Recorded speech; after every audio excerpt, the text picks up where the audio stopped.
Hai unha cousa que lin hai moitos anos en Jung, que é a semellanza divina, que é esa sensación de que ti sabes algo, entendeches algo na vida, e que conecta moi ben con algo que se describe na psicoloxía, que é a condena do coñecemento, non? Esa idea de que ti non podes desver algo que xa viches. Esa semellanza divina, diríanos Jung, que nos pode levar por dous camiños, non? Que sería o da depresión, dicir, hostia, eu agora doume conta disto e miro atrás e con todas as oportunidades que perdín, todas as veces que fixen a parva por non ser consciente disto, e victimizarte, esa sensación de que, pois sí, de perda de oportunidade, de que nunca vas poder ser aquilo que serías se o soubeses antes, non? Esta frase así de quen me dese volver aos 20 sabendo o que sei, que resume un pouco, non? Esa idea. Diríanos Jung que o outro camiño, e aquí tería que ver moito cun arquetipo, que sería o arquetipo que domina nun líder político e incluso nun líder de secta. Sí? Esa idea de que eu agora vin isto e teño que dicirlle a todo o mundo, non? Imaxe dos Simpson, o fin está cerca, eu vino e tedes que escoitarme. No punto medio eu digo que estaría, que é outro arquetipo, o da sabia. Pensei moito nisto, aparte que eu sei que lin isto da semellanza divina porque o quería dicir en galego, mas sí que nos arquetipos de Jung hai un que se chama así o Deus non sei que, bueno, agora non o sei todos, vale? Para conectalo con iso que eu falei, non, da humildade afectiva ou humildade emocional, para min, cando acadas unha comprensión do mundo ou do ser humano, e ti víchelo, e efectivamente non o podes desver. Ti agora tes que vivir con esa comprensión, que sería iso que a psicoloxía di, estás condenada de por vida a saber isto e ao mellor non podelo mudar. Desde a humildade afectiva ou desde a humildade emocional, para min estaría o arquetipo da sabia. Eu agora isto seino, eu vin esta realidade. E sei que non é fácil de ver. Iso é humildade. E sei que é máis fácil vela e chegar aí a ese coñecemento desde o acompañamento. E eu estou disposta a acompañar outras persoas, a explicar o que eu vin.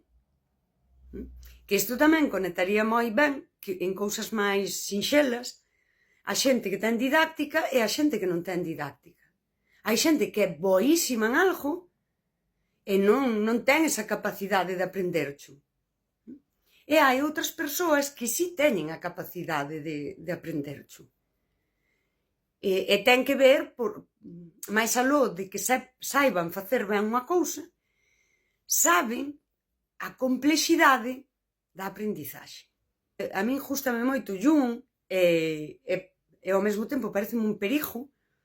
Está moi cheo destas ideas orientais que son a iluminación. Isto poderíamos dicir é a iluminación, por iso el lle chamou semellanza divina.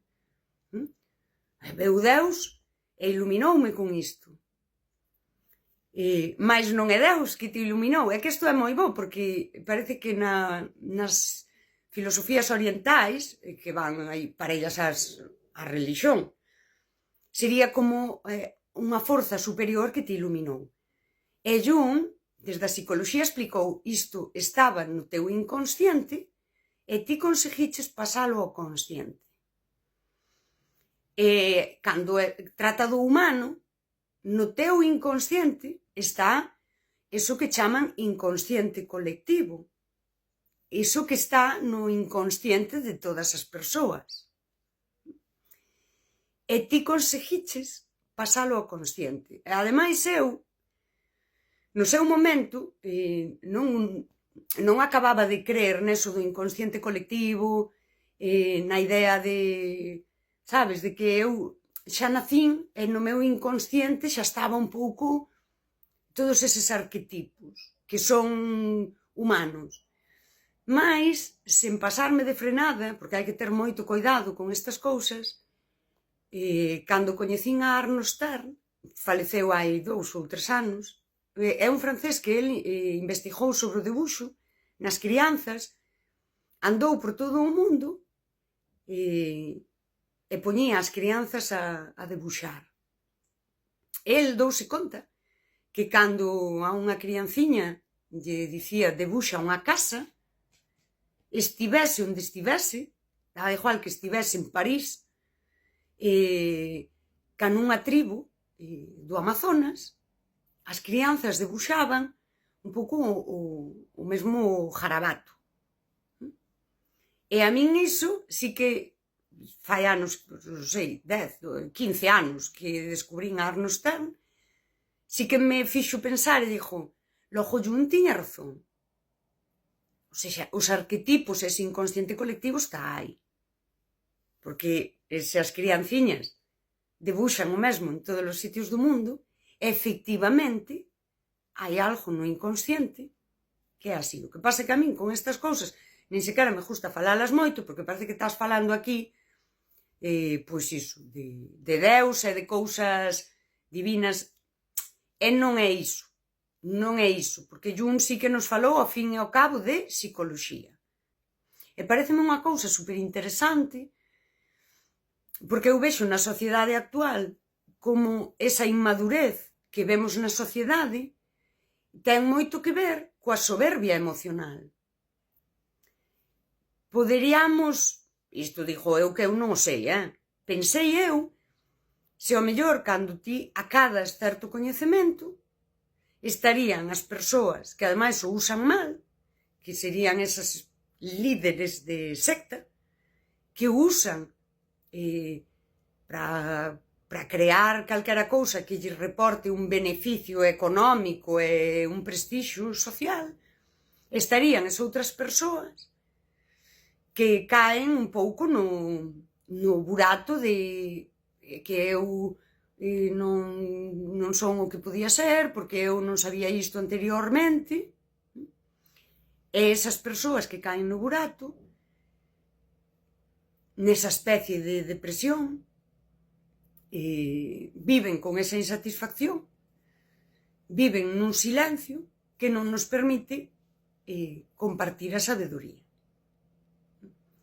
O sistema non lle interesa demasiado que nos conectemos con cousas básicas humanas, porque o sistema é un poquinho antipersoas.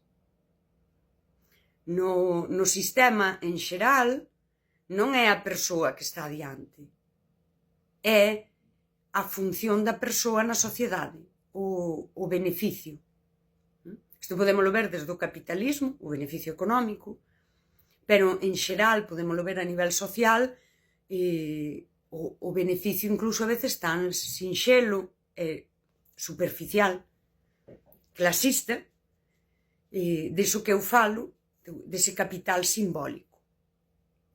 Aí tamén atopas, ou eu atopei, unha razón para a soidade ética, eu comprendín moitas cousas que me parecen moi importantes a nivel humano, non quero agochalas para encaixar, é un pouco como eu agora xa non encaixo, porque eu agora comprendín todo isto e a miña forma de relacionarme é outra. E non quero encaixar. Quero conservar iso. E poder vivir, en vez de querer na depresión, de eu agora entendín todo isto, pero como quero estar aí, vou calar e vou facer como que eu isto non o sei, sí? E aí terías o que na psicoloxía é a maldición do coñecemento, eu teño que vivir con isto. Ou, en vez de victimizarme e velo como unha maldición, tomar a decisión de vivir de outra forma, estar aberta a compartir a miña vida con persoas que de alguna forma se nutren diso que eu xa vin, que seguramente viron cousas que eu non vin, e compartilas, iso para min é pura humanidade. É pura humanidade. E ti non negas que o sistema é este, alguén onte me comentaba por aí que teño contra o capitalismo, non teño nada, é máis, eu son moi consciente de que o capitalismo, isto que se fala de abolir, non podes abolir o capitalismo, é totalmente necesario. Non queremos volver a vivir en covas e ir cazar, sabes? Pero asumir que o sistema é como é e intentar que sexa máis sustentable, xa non só para o planeta, senón para a nosa humanidade. Que estea moito máis preservada e protexida a nosa humanidade.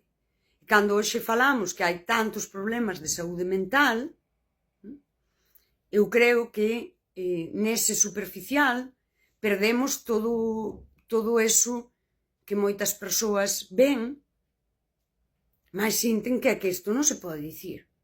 Pois isto non o di ninguén, e mira, todo o mundo vive así, e todo o mundo son felices, e incluso na linguaxe habitual encontraríamos moitas frases que confirman que isto que eu digo non está moi lonxe do real, como que sea máis feliz na ignorancia. Sí? Como eres máis feliz porque ti vas aí e dis, é todo así, e punto, tiro para diante. É preciso pensar máis nestas cousas, creo eu. É preciso compartilas, por se a alguén lle sirven de algo. Alguén me comentaba tamén o de non penses tanto e ser feliz, ou algo así. E tamén me conecta moito con isto de, ou sexa, a felicidade dependería de que eu non me cuestione todo, o humano, ademais, máis aló do sistema, entendemos que isto sería a felicidade. Isto tamén falaría moito desa idea de non querer ver a realidade. E ao final unha sociedade que non avanza nese sentido é unha sociedade inmadura, porque a auténtica madurez emocional pasa por isto, por comprender todas estas cousas.